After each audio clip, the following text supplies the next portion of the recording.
Hello and welcome back to the Villa podcast. I'm here as always with my good friend Dan Wiseman. Dan, what a week it's been since we've last spoken. It almost feels like everything has changed for Aston Villa. Two big wins. I almost said two clean sheets, but there wasn't, obviously, as we'll get on with today. But Aston Villa 3, Fulham 1. Man, this felt good. This felt really good, didn't it? Yeah, a collective sigh of relief, I think, mate, is the best way to put it. I think, yeah, it's lifted a 10-ton weight off everybody's shoulders at a time when we really, really needed it. I think, especially on the back of Thursday's results, I think they are steps in the right direction. I think Thursday was good without being great. And I don't think today was like, vintage Villa or anything like that. But again, I think it was an evolution on Thursday. For a start, we scored 3 goals, and it's the first time, we've scored multiple goals in a game yet this season. So this team are taking steps. And I think after the Sunderland game, both you and I could have said that it's not going to be an overnight thing. It is going to be a gradual process. This team is going to need to click back into gear and find its feet again. And I don't think it's going to be, we're on the straight and narrow. I still think there will be setbacks. I think, next Thursday's game is going to be really, really tough. But we are on a positive trajectory. I do believe that. I think this team is finally starting to take steps in the right direction. I think, we're starting to see better versions of players that we've not seen so far this season. And yeah, I think, yeah, those kind of 2 goals in 2 minutes was a pretty good feeling, mate. Was a pretty good feeling. We've not had that for such a long time, mate. It does feel, as you say, like a step in the right direction. And I think the biggest praise that I can put on Unai and the players is that it felt like it was such a jump in quality from everybody, from even just Thursday night. Obviously, big 1-0 win, kickstart our Europa League campaign against Bologna. Obviously, somewhat familiar opposition. It was a game that we played last season in the Champions League and was perhaps a little bit more routine at the time.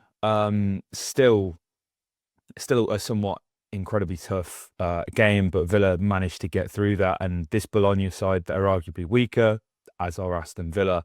So in that respect, it was really good. But there was just a big step up in quality from absolutely everybody, and notably as well, Morgan Rogers, who has been a name on almost not even every Villa fan's lips, mate, but every Premier League fan, nay, even even lower league fans who are watching and going, man, what's up with this Morgan Rogers guy? Why is he not returning for me in FPL?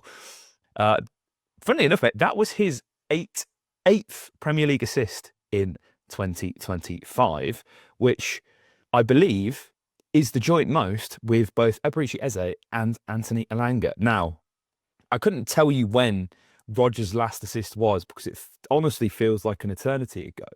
But you could see there was a bit more endeavour from Morgs and things were happening for him. The ball was sticking to his feet that little bit better. He was able to dribble past a couple players and wasn't dispossessed 29 times as he was on Thursday, which was a crazy statistic.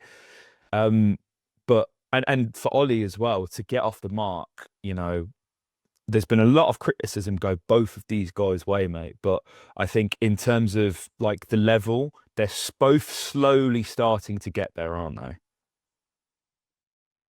Yes, yes. I think definitely for Morgs, I think there were glimpses of the Morgan Rogers that we knew and loved from this time last year. Really, I definitely thought that he was one of the players where, definitely not back at 100%, but is certainly a lot longer down that road than he was maybe this time last week. I think there were just moments where, as you say, you could see his confidence returning. And with Morgan Rogers, you got to take the rough with the smooth. The nature of being in that position and encouraged to try and slalom players and play through balls, and he's got a bit more license than everyone else in that 11 means that you are going to get stats like you got on Thursday night, mate. Where I think you're right in saying that he lost possession or was dispossessed almost 30 times. You are going to get that, but as long as the negative doesn't outweigh the positive, then you're always onto a winner. And the problem is for Morgs is that it has for so long, and that's why I think you can get stats like that on both ends of the scale, whereby you just mentioned, kind of racking up joint most assists in the calendar year so far in the Premier League, combined with, losing possession 30 times midweek, is you probably got to settle somewhere in the middle. And I do feel like we've been falling too far the other way, to be honest with you, with Morgs for quite some time. And that's where it gets frustrating as a fan, whereby when you're not getting the positive returns, when it is, getting difficult to take with the rough with the smooth, because there's not all that much smooth, it does become a frustrating watch, whereby you kind of feel like anytime the ball goes into Rodgers, it enters a vacuum that, you're just guaranteed a turnover and the opposition will be counter-attacking you before you know it. It is difficult, and it's difficult for him. It's difficult for him as well, because a player in that position, that kind of play style, will rely so heavily on confidence, and he will be so short for that. And all I will say, as frustrating as it has been, and at points as kind of confusing as it has been, not only consistently see him not perform to his best, but continue to be in the team at points, to be honest with you, you do have to give him credit for sticking to his style. And like, I do think that he's kind of dropped a level or two, in terms of there are moments where he'll try and slide a pass through where you think, 12 minutes ago, I think you just would have taken it round that defender. I do think that he's kind of changed his game to an extent, but he has stayed true to that style. He's continued to try and take players on. He's continued to try and play the impossible ball. Even when it hasn't been coming off, even when it really hasn't been coming off, he has stuck with that. And so you kind of get these nice moments where every now and again you're reminded of, oh, yeah, that's a bit more like it. That's a bit more like it. And I feel like we got a few of those today. And he is the one player where you do really hope there's a kind of steady path now back to his best, because when Villa are at their peak, so is Morgan Rodgers. The two are totally intertwined. Yeah, it's a lot of responsibility in that position. So for him to have found his feet so far this season, hopefully this can be a launching pad and he can kick on to bigger and better performances and numbers and all of that stuff, and this can all be forgotten and we don't have to jeer him like people did at Villa Park on Thursday, which is a little bit embarrassing in my opinion. But I mean, we've gone so far ahead here, mate, because Raul Jimenez in the 3rd minute, that header, and your heart just sinks and you're like, we're not in for this again, are we? But this time it's so much earlier, right? And it's a well-worked set play from Fulham. It has to be said. And I think I think we started the game okay. I think there was endeavour and purpose to begin with, but I do feel like we needed this little rocket up our arse, mate, to actually go and take a game to a team at Villa Park. And so often recently it's been, okay, Villa are leading, concede a shoddy goal, try and fight back, or it's been like boring 0-0 and we've not looked like we've been able to buy a goal. Whereas here at home, it's almost unacceptable to lose, right? So when you concede within 3 minutes, understandably so, backs are up at Villa Park, and they really had to go and put in a performance. And I think that's what's most impressive about this win. Not only did we score 3 goals, not only did we come back from 1-0 down, and yeah, as you said at the top of the podcast, mate, this wasn't vintage Villa, but this was a massive step in the direction of getting Villa back. And I think the biggest factor in this game that contributed to that, mate, was Tyrone Mings coming off injured.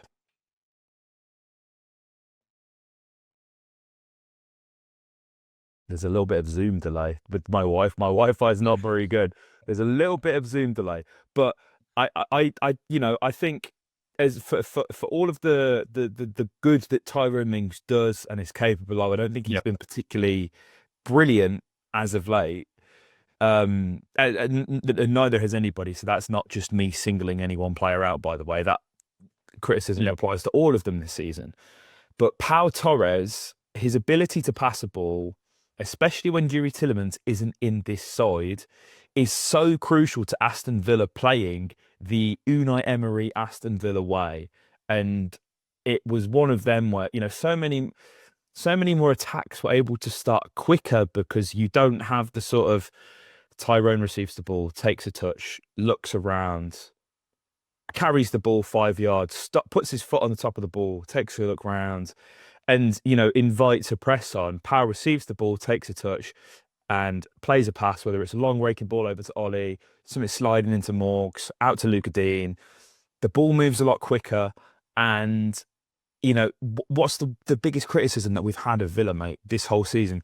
It's slow, it's laboured. We struggle to break teams down, and sure, you can go back a couple of podcasts where I was criticising Pau Torres because I didn't feel like he was at the level at that moment in time. But he certainly, over these last two games, from the Bologna game to the Fulham game, seems to be fit and firing and back up to the speed of the Premier League.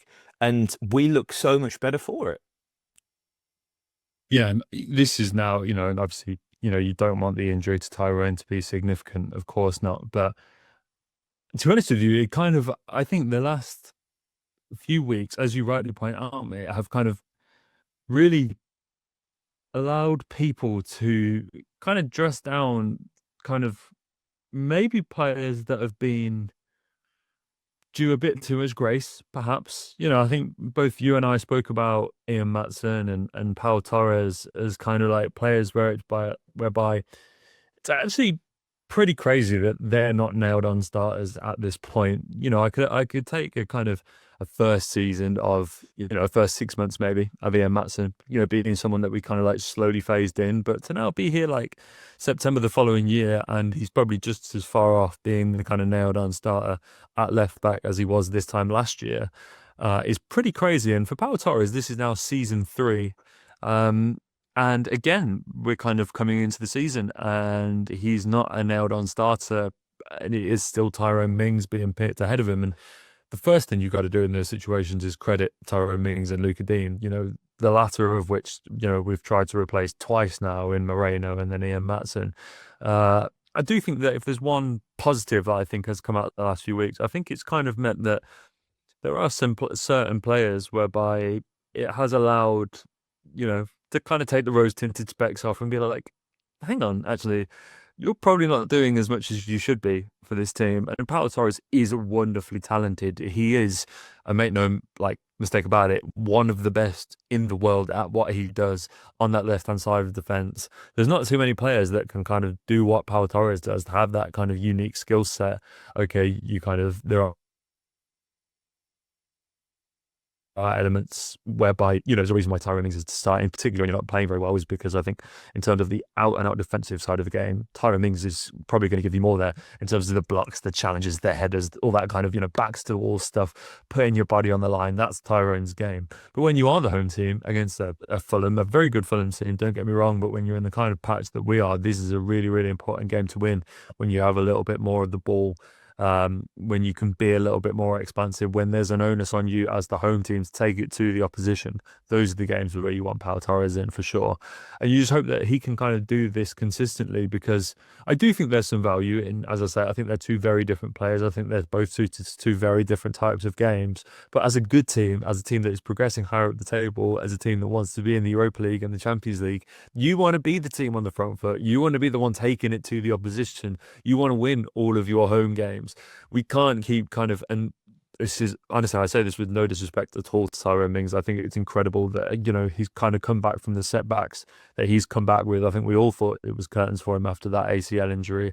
To kind of come back the way that he has and reaffirm his place in the starting 11 is pretty incredible. But very similar to kind of what I've been saying about Buendia over the last few weeks, is that he's kind of symptomatic of the problem itself, in that the fact that we are having to play Tyrone Mings to kind of nail our colours to the mast and be that kind of, play that kind of backs to the wall, heroic, last man defender, as he so often is, means that we've needed a player to block shots, to make challenges, to be last ditch, to head away corners, is because the guys further up the pitch maybe haven't been doing their fair share. And so, yeah, if it is a spell on the sidelines for Tyrone Mings, and I hope if it is, it's not too lengthy, that Powell can have a run, because we've got another game next week at home against Burnley where we're going to need that same kind of foot forward attitude. 100%, mate, 100%. And, it's those guys stepping up again, Luca D, and what a ball to Ollie Watkins. And, there's not much else to say other than that goal perfectly surmises Ollie Watkins. It's an instinctual finish where he has no time to think about it. He's lifted the ball over Leno. And what's the most satisfying about these chips, mate, is when you've got your defender, Bassi, running on the line to clear it and he goes bundling into the net. That just feels really good. That's how you know that it was, it like dipped right at the last second, mate, under the crossbar. So it was very close, but for Ollie to get underway like that, absolutely buzzing, especially after he misses the penalty on Thursday. And I mean, I don't know what you thought about that, mate, but it felt like he was in such a good position to get a shot off. And he just kind of dragged that foot and made sure that the contact was initiated. It's all signs of a player low on confidence, right? And then we get the same today. We get the exact same thing in this Fulham game. I think it was Anderson that sort of lunges a knee in, and to be honest, I don't think Ollie was necessarily in a position to shoot, but perhaps to have squared the ball. I thought that was a penalty, mate. What was the commentary saying? Because I've not seen too much online about it, more about a cash penalty, which, I mean, if you've ever played football and you think that that's a penalty, like, get a grip. Mm-hmm. Yeah, there wasn't too much thought. I think that both the cash one is it's one of those classic ones, isn't it? Whereby it's like, as you rightly say, mate, morally, like based on the playing football, it's like that's a natural. It looks unnatural, but is actually quite a natural. Like when you have the freeze frame, and obviously his one arm's kind of like back behind him, it looks unnatural. But as you say, it's like in that motion, if you watch it, it is a kind of natural. But it kind of comes back to that. We've had so many penalties, particularly handballs, haven't we, whereby what you think should be given often isn't the decision that is given. And it's kind of, there has been a kind of letter of the law. If it touches your hand in the 18-yard box, it is a penalty. So I can understand the confusion on the cash one, not in terms of like, I think people saying that, oh yes, in the spirit of the game, that should be a penalty. But in terms of just like, I still think the handball law, like even me personally, like I'm still not 100% sure on exactly where we're at there. But I'm glad that is the stance that we're taking, not just because it was against my team in front of the Holte. And so, yeah, with Ollie, I think that the penalty on Thursday was disappointing. Did you ever think he was going to score it, mate? No, No one did. Nobody did. And no. and it's like, I think he scored. I don't have the record, so please don't hold me to this. But I think it's like 7 in 13 for Villa. It's not great, is it? It really isn't great. Yeah. And you're right in saying that, like, it felt like there was a second before he got fouled on Thursday where he should have taken the shot.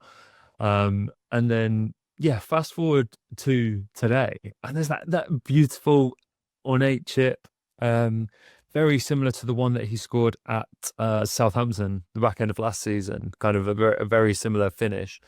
And you are kind of reminded of just how great he is in that moment. But again, it kind of comes back to Ollie Watkins being like, you have to kick on now. You have to kick on now. Like, what a platform. These got like this win, not just for Ollie, but like for everybody, this win has to be the turning point. It has to be. Okay, there can be setbacks, but as long as the direction of travel from here on out is positive, it's okay. And yeah, Ollie, you kind of see those moments, and it's like, it's so good at football, so good at putting the ball in the back of the net. As you say, those instinctual finishes are like so well within his bag. But you almost, there are a side of Ollie Watkins, and I don't know if you've kind of listened to the overlap this week. Yeah, but Ian I'll mention this. Yeah, Ian Wright was talking about it, and he kind of was speaking about Ollie Watkins and spoke so much sense to me, and that kind of based on what we know as Villa fans as well, in that he's so good at this instinctual stuff, is that like, take more stuff first time. yeah. And it's like, it's so simple. It's like, you want to be they were speaking about the half chance at the end of the Sunderland game, where it's like, as a striker, you need to be on your toes, being like, okay, my team isn't playing very well. When a half chance comes my way, I am burying it. It doesn't matter what the chance is, where it comes, what foot, whether it's a header, like it is going in the back of the net. That's generous calling that a half chance, by the way. That wasn't a half chance. That was a full blown chance. Yes, yeah, absolutely was. Absolutely was. And then you see on Thursday where it's like you see him, like the decision not to be instinctual, the decision to take another touch, the decision to kind of prolong the finish and build it up in their heads. You know, all strikers say the hardest finishes are the ones where you've got time to think about it. You know, when you're running through on goal and just, you know, you're running down on a keeper, you've got half to yourself. Those are the hardest chances. And Ollie almost creates them for himself. Whereas like when he's put in those positions to take a chance first time, he's great. He's great. And obviously I know, you know, the header against Sunderland was the same as well. But you can kind of see what he's doing. But, you know, you're at a point now with Ollie whereby you're like, you can't keep making those excuses anymore. You know, if that's a hole in his game, he needs to craft that and work on that and get better at it. But he got a goal. You could see how much all the guys that scored today, Guinea, because you can see how much it meant to them, which is great. And you just hope that these are kind of seminal moments for the guys this season, because I think this win genuinely meant a lot to them today, particularly to the captain. And yeah, I think Ollie in Ollie's celebration as well, just a little bit more conviction than normal. Do you know what I thought? You're so right about the Ian Wright thing, but the bit that really stuck with me was, I think it was Neville that asked the question, "What do you make of Watkins?" Jill Scott, I really like him, and Ian Wright just cutting straight through that. I don't care if you like him. That really hit me because I love that guy. I love Ollie Watkins, but he's too nice. And when that's coming from Ian Wright, obviously this isn't a guy that, you know, we grew up watching, mate. But Ian Wright was a horrible bastard. He was. You know, he's not like this nice, like unk persona that he is on the telly where he's best friends with everybody. Like, he was horrible to play against. So for him to come out and say that and say, look, you need to be ruthless. He's not just talking about the finishing. He isn't just talking about the finishing. Ollie is too nice. And, you know, we've said that forever. And again, I absolutely adore Ollie Watkins. If he walked up the stairs behind me right now, I'd kiss his feet. I'd tell him how much I love him. But that's an element of his game that he needs to improve on, as you say. Those half chances, all good strikers take them. There was a mental slight tangent. Harry Kane, there was a top 10 table of the players with the most Bundesliga hat-tricks. I think Kane sat in 8th. He's been there for 2 seasons. That's somebody who takes half chances. That is, and obviously, Harry Kane is a world-class striker and probably one of the best strikers that we've ever seen. So to compare, this isn't a direct comparison to Ollie Watkins, but it's like, that's the difference, right? We've seen what he's done in the Premier League for all these years, and Ollie could certainly score a lot more goals if he had the confidence to just take something on, mate. Take something on. But the celebrations meant a lot. What a week for John McGinn, mate. What a week for John McGinn. Do you know what? He must be really fed up with having to come out and speak to the media when things aren't going well. And, you know, back in Ollie as well, you know, there's been loads of questions about Ollie, and we all know that they're good pals. So it can't be nice to be fronted with those kind of questions when your best mates are not necessarily in the perfect vein of form. 2 very similar finishes, kind of sneaking them in on the far post. Very happy for him again. You know, I think he said last season he felt like he didn't score enough goals. So for him to contribute when we've been as poor as we've been is nice, being the captain. But how good was the point? How wholesome is it to see Buendia on the score sheet? And I don't mean that in a patronising way, because we've both been saying that, oh, like this is where we're at. But at the same time, Emmy has been one of the few players from the start of the season, and we've said this, mate, and maintain this, that has put in the effort. And whether that has equated to, perfect 10 out of 10 performances or not, that's obviously up for a debate. But for him to get his goal and to get that wonderful shot from the corner of him just, doing his little Super Mario Brothers jump in the air, the fist pump, it rolls back the years to that European push. where he was like fully firing under Unai in the initial sort of 6 months he took the job. The one thing I will say about this goal, though, mate, is I think Morgs was very disappointed that this didn't fall to him because they're both very close in the box. And if there's anybody who you wanted to score, obviously after Ollie Watkins and John McGinn, it would be Morgan Rogers. Hey, mate, if there's anyone that needs to be buying John McGinn the first round of the weekend is Morgan Rogers because he bled some serious blushes on Thursday. Because the only reason it fell to John McGinn is because Morgs seriously fluffed his lines from about 12 yards on that set piece. He tried to claim a penalty as well. Yeah, yeah. Yeah, hey, we've all been there. We've all been there. Yeah, you discover a shop. There's a foul in there somewhere. Best believe I'm going to appeal for it. But no, skip, man. This is when you kind of really realize that, and John McGinn is a player as well who I think at points we've all been wanting a little bit more from. He had some. Is a streaky player. John McGinn kind of goes through months whereby, and I do mean months where you really don't really see the best of him. I think he's taken this. I think you can see from those interviews, considering, as you rightly say, he's kind of been the face of it in the media, not in terms of like being the kind of the scapegoat, but being like the man to answer the questions. It has fallen on Guinea's shoulders for sure. And I think he's taken it well, and I think came out today with a real point to prove, looking to take that bird and take it off some of the guys that perhaps, Harvey Elliott got some flack from the gaffer after Sunderland and stuff like that. Kind of took it on his shoulders to turn this ship around. And both wins are largely down to his performance, if not solely down to his performances, to be honest with you. He has single-handedly dragged us to 2 wins this week when we really, really didn't deserve them at points. And so, yeah, like proper, it's a cliche when you talk about captain's performances, it is, of course. But yeah, I think you can file this one under that in the dictionary. Mate, Harvey Elliott, I almost forgotten about that. I thought, and again, Unai Emery will know, will forget more about football than I ever know. But the halftime sub, I'm thinking he's got to have an injury. He's got to have an injury because he was covering a lot of ground. There were some, nice little interceptions that he was making. It was, winning possession back relatively quickly. Tidy little passes, couple, questionable, but it's to be expected. New player, new team. And for him to come out after the game, Unai Emery, and say, well, I'm going to quote him here. Keep going for him, and I challenge him more tactically because Mcginn and Buendia is giving us energy and adaptation. Is better than Elliott. He needs time. Emmy did fantastic. That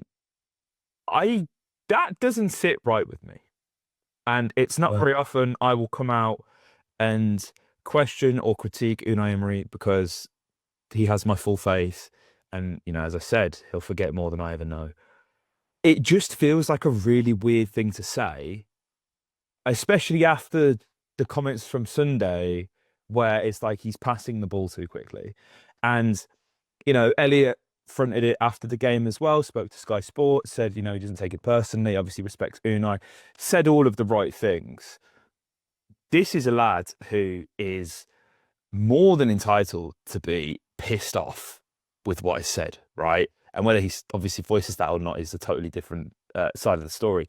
And it's not even to say like Buendia was crap, because he obviously wasn't. He came on and he showed that endeavour that Unai referenced in that quote, and obviously gets a goal, and it was fully deserving. But it is there's something happen? Like, I don't want to insinuate that there is, because I don't believe that there is. Is this like a hazing thing? Is he being hazed by the manager? I mean, you kind of now look at Daniel Marlon and kind of like the odd treatment of him, and it's kind of like you don't want to go down, just odd. Yeah, the way that we treat new signings at points, just bizarre. And yeah, like for what it's worth, like I want to see more of Elliott. I thought I want to give a shout out to Gesson, who I thought was another player who took a positive step today. Not a world-beating performance by any means, but a step in the right direction. And I want to see more of Elliott. I want to see more of Sancho, for sure. And it is weird that he kind of seems to be the one that's like picking up the heat in the press conferences. And I hope it is more of just a passing comment rather than anything else. But yeah, peculiar considering he got the nod to start as well. So yeah, definitely one to keep an eye on, I think, mate.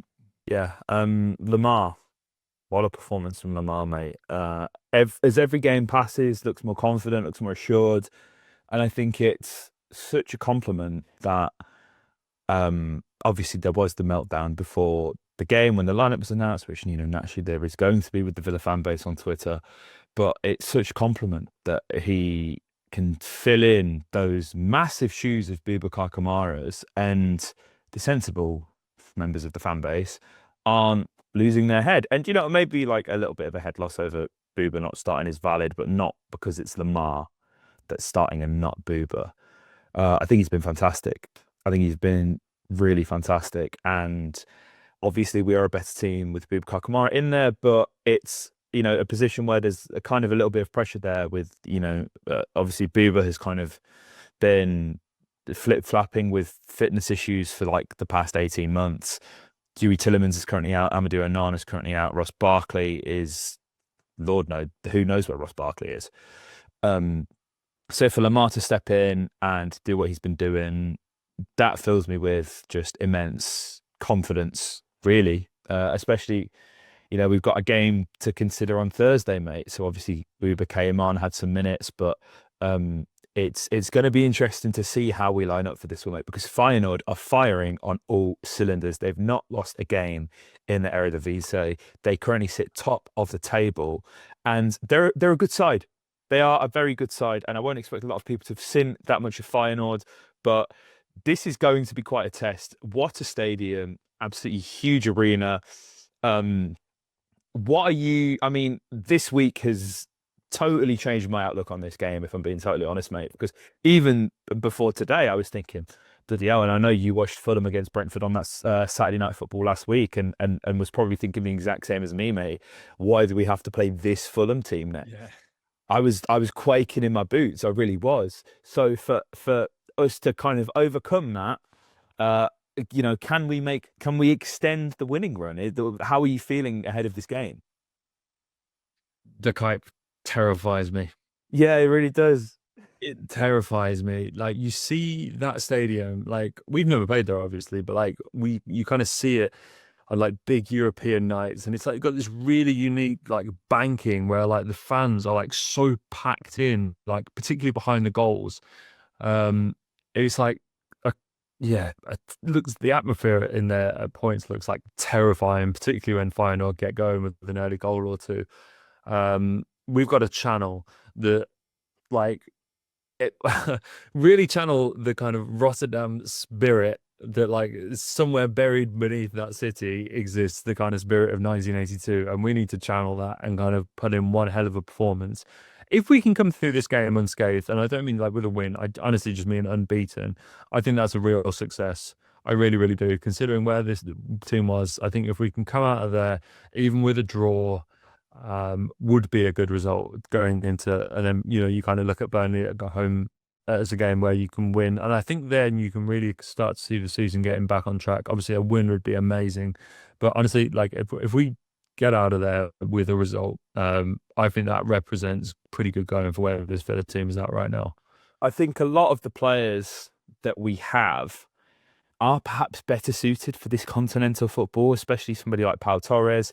Then you've got Matson, Gesand, obviously both have experience in various levels of European football. Daniel Marlin as well, obviously somebody who will know the Eredivisie pretty well from his time at, I think it was PSV.